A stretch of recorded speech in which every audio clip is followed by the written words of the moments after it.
Selections, the human music recommendation service. My name is Liam Flanagan and I'll be your musical guide, recommending you the best in music wherever and whenever it came from. You're currently watching our interview series where each month I interview a guest curator. These curators know music inside out and we'll be discussing top quality recommendations in depth.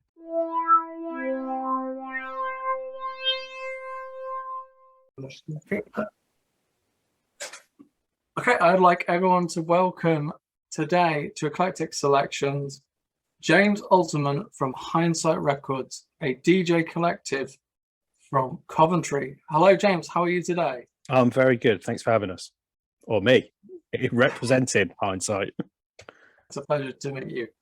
So you guys are a collective of music enthusiasts, record collectors, and DJs, and you play out in Coventry at, what's the venue called? We do a lot of Fargo, a place called Fargo, but we do all around the Midlands. We do places in Birmingham, we've done places in Nottingham, Leamington, but Coventry's our home, and Fargo's this really great setup for us because they've got a nice big outdoor space. They've got a nightclub called The Box, which we're taking over in September to put on a gig there. There's quite an extension of the Hindsight thing. There's a lot of creative people in Coventry, and Fargo really supports all that's going on there, allowing people to take it over from everything from craft fairs that they've got going on there to things like us and DJs. That sounds like a great little space. Oh, it's fantastic, yeah.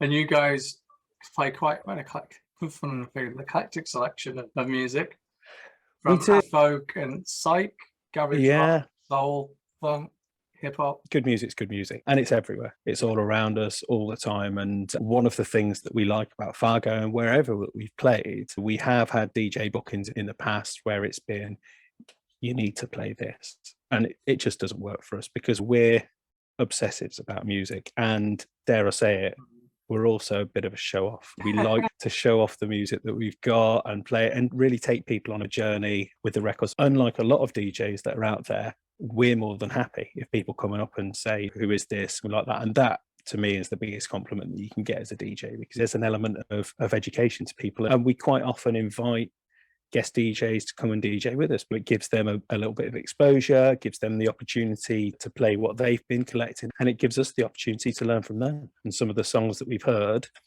we wouldn't have heard unless we were part of this collective and we were sharing everything that's out there. Yeah, that's 100% what it should be about, and it's very much what I like this about.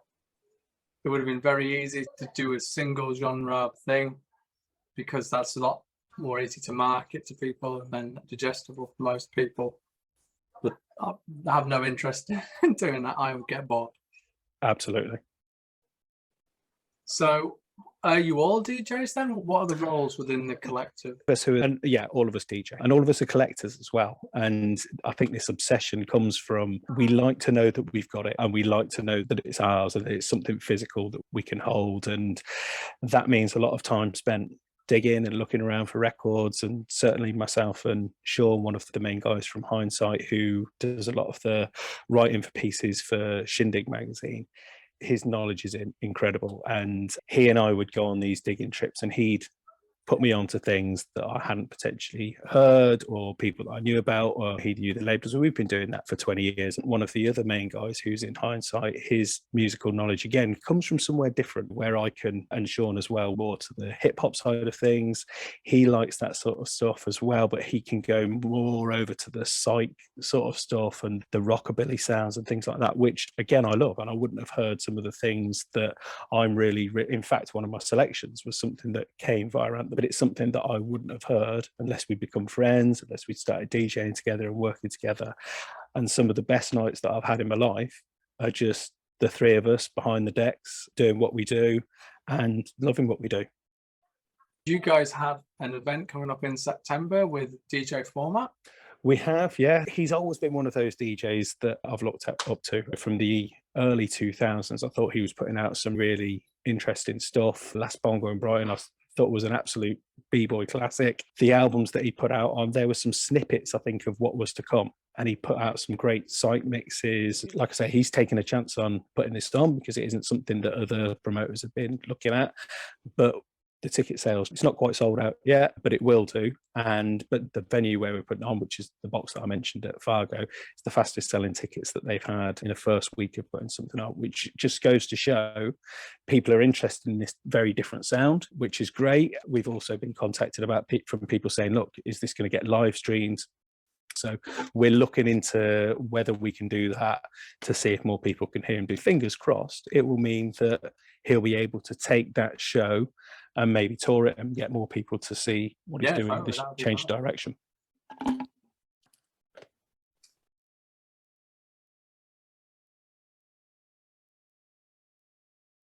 Okay, I think that neatly brings us on then to the first recommendation we're going to talk about, which is Brighter Later. That's how I pronounce it. Yeah, let's make that assumption that it's Brighter Later. Nick Drake, absolutely incredible album. I think I mentioned a second ago, music's everywhere, and this is a really one that typifies that for me. So back in the late 90s, early noughties, I lived in Nottingham, and I was putting on nights, and a lot of it was based around acoustic music, and I became a real Tim Buckley obsessive and was scouring to find all the albums that he did, from his folk days to his more jazz infused days to his sort of funk rock days that he did. Then around that time, Nick Drake was featured on a TV advert for some car, Volkswagen, BMW, whoever it was. And people at this night would be saying, have you heard of Nick Drake? I was thinking, I'm into Tim Buckley. I don't need anybody else. Eventually was worn down, and I'd heard this advert. I think it's Pink Moon, I think, is the song of his that's featured on it. And I think it's a really interesting tale. So he's from not far from here, about 20 miles away from where I live. But it really reminds me that the music industry, the music business, is a business. And this did nothing. None of these albums did, whether it was because he himself, he didn't exactly give it up for interviews. I think there's 1 or 2 interviews that he did. Yeah. Apparently when he did his gigs, he'd sit there and he'd mumble into the mic, he'd possibly turn away, and he didn't really sell himself. And then whoever was behind plugging this and getting this out there just didn't do a very good job at all. So it was just lost. I mean, everything I read about him is that he was very reluctant to ever play gigs and to do interviews. Maybe in the internet age, there would have been something else he could have done that he felt more confident, that would have spread the word. But back then, that was pretty much it. You had to play gigs and you had to do. He didn't help himself. He certainly didn't. And the strange irony here is that whatever happened and whatever went wrong with the marketing, it was another kind of marketing that brought him back into the focus and back into the attention of people. I was really surprised. I listened to him when I was a teenager, but it's been about 20 years since I played his music.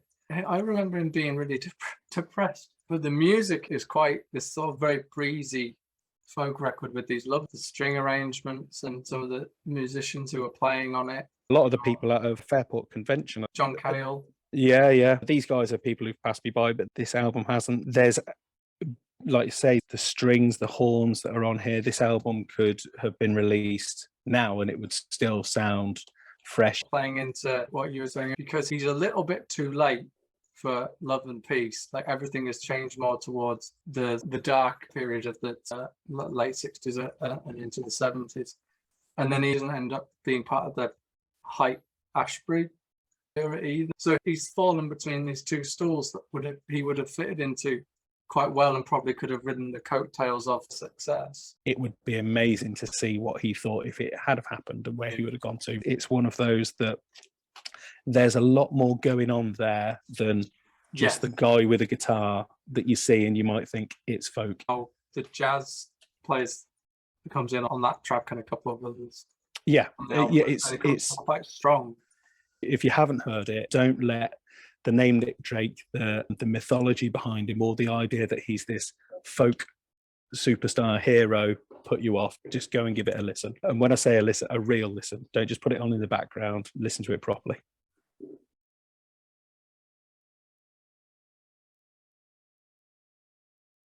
Okay, so we're going to move on now to Spacewalk by Don Render. The reason that I put this as a recommendation is there's a lot of hype at the moment about UK jazz and where it's going. It's a really exciting time for UK jazz. What's about that through this lens that makes you think that jazz just wasn't happening in the UK? and the Americans have always been leading the way. And this was recorded in 1970, came out in 72, which there was a lot going on in terms of jazz and different ways. And this album for me it's two things. It's three things actually. One, it's a reminder that there was great stuff going on in the UK with jazz throughout the time, not just 65 to 72. Yeah. So there was some interesting bebop stuff and places like Ronnie Scott and the Mods jumping on top of what was going on in jazz. This sort of took things in a different direction. And the tune that I've recommended off this album, and there's some absolutely incredible musicianship on that tune. It's 6 or 7 minutes of glorious instrumentals. Those absolutely fantastic from this saxophonist. Don't know much about them. It's one of the reasons that I like jazz, and the Hindsight Collective, I think, there's this crossover between the three of us and what we like. I'm certainly pushing more of the jazz side of things, and that's one of the things that I would bring to the table. And I would advise anyone to not write off British jazz, especially at the moment. Some incredible things going on. Yeah, there is some great stuff coming up. But look back as well, because there's albums like this that are getting repressed for a reason, because they're, I wouldn't say lost classics, but whoever at record labels have just let them sit there, and for whatever reason, up they pop again, and they're definitely worth picking up. I think an album called Spacewalk with this cover would be something that you'd go, and knowing that it came out in 72, would be something that you think, yeah, this is worth a try. Yeah. And if you were lucky enough to drop the needle on Antibes and hear that bass line that comes in at the start, I don't know how that's not been sampled. Maybe it's just because it can't be out isolated, but there's absolute genius that runs throughout that tune. Also say that for people who are listening to the current jazz, listen to people like Comet come in, so there's definitely, it's not the same. Yeah. There's crossover. Yeah. Between the current generation and this. It's that energy. Oh yeah, the energy is, there's a lot of energy on this one. And that's what I love about Comet is coming, is when I first heard it, I didn't go, oh, that's jazz. To me, I was like, is this a very strange punk record? Absolutely. That's how much energy there is to Comet is coming stuff. Yeah, it's similar in that it's very high energy. Absolutely, and it's, you know, it doesn't let up. It's there. It's in your face. The Hindsight lads, we went to see Comet coming. There was like a Birmingham Psych Festival that was just before the pandemic or just after, but we went to this thing, and there were people moshing. There were people raving. It was all over the place, this gig.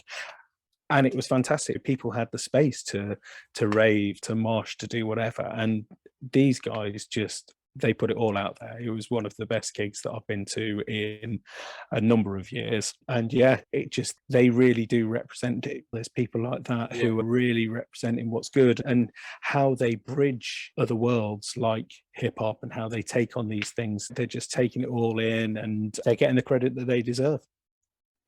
Thank you all for watching this video. If you want to support Eclectic Selections and join our community, there are various ways that you can do that. Number one, you can like, comment and subscribe right here on YouTube. This helps our video get noticed by the YouTube algorithm, and it helps other music lovers like you find great music. You can, 2, follow us over on Twitter. Here you'll get the latest news and you'll get extra recommendations. You'll be able to keep up to date with everything Eclectic Selections. You can join our Ko-fi, which is just like Patreon, so you can support us and you'll get access to extra content like private playlists with loads of recommendations, extra video recommendations from our guests, all that good stuff. And there's more coming in the future. Join our Discord community where you can chat with other music lovers and myself about music and other subjects too. All the links for all of that down in the description in our link tree. Thanks again for watching, and until next Thursday, keep it eclectic.